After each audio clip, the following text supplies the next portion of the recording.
The chamber was silent, as so silent you could hear the rustle of papers and the faint tapping of pens. Senator John Kennedy sat back in his chair, his eyes narrowed but calm, a man known for his sharp wit and iron composure. Across from him stood Representative Jasmine Crockett, confident, fiery, and determined to prove her point. Cameras were rolling, the nation was watching, and what was about to happen would echo far beyond the walls of Congress. Jasmine had been gaining traction in political circles. With a bold personality and unapologetic speeches, she attracted attention everywhere she went. Many admired her courage, but just as many criticized her brashness. On this day, during a high-profile hearing, she set her sights on Senator Kennedy. She believed she could corner him, embarrass him, and score a viral moment that would boost her career to new heights. "Senator Kennedy," she began, her voice cutting through the silence, "you constantly hide behind folksy sayings and Southern charm. But charm doesn't excuse incompetence. People deserve real leadership,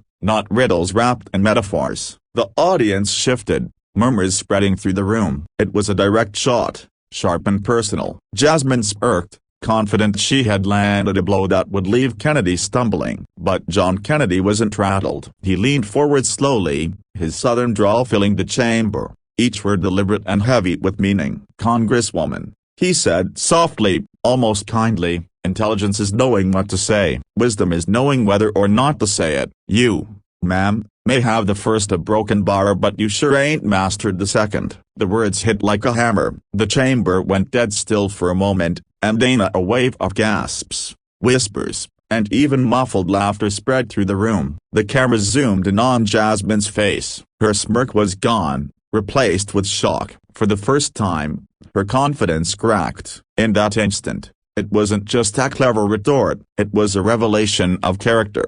Kennedy's line cut deeper than a personal insult. It exposed the difference between ambition and wisdom, between showmanship and substance.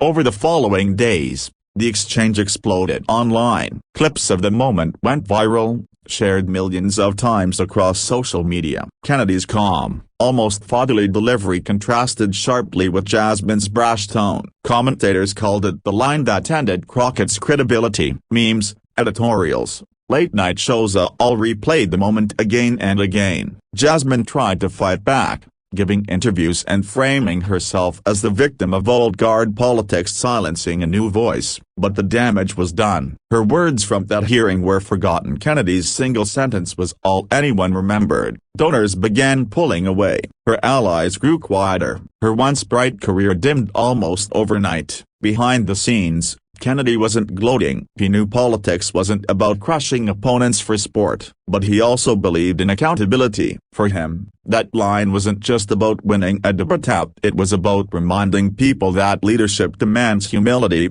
restraint, and respect for the weight of one's words.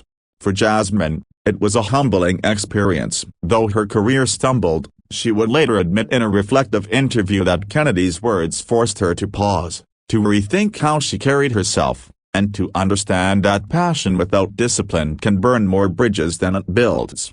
And so, the story didn't just end with the savage line. It ended with a lesson, one that echoed beyond politics and into everyday life. Words matter, not just the words we choose, but the wisdom to know when to use them, and when silence speaks louder. In the end, Senator John Kennedy's line didn't just dismantle a career, it illuminated a truth, that true power in leadership is not found in loudness, but in the quiet strength of wisdom. The hearing may have lasted only minutes, but the message will be remembered for years.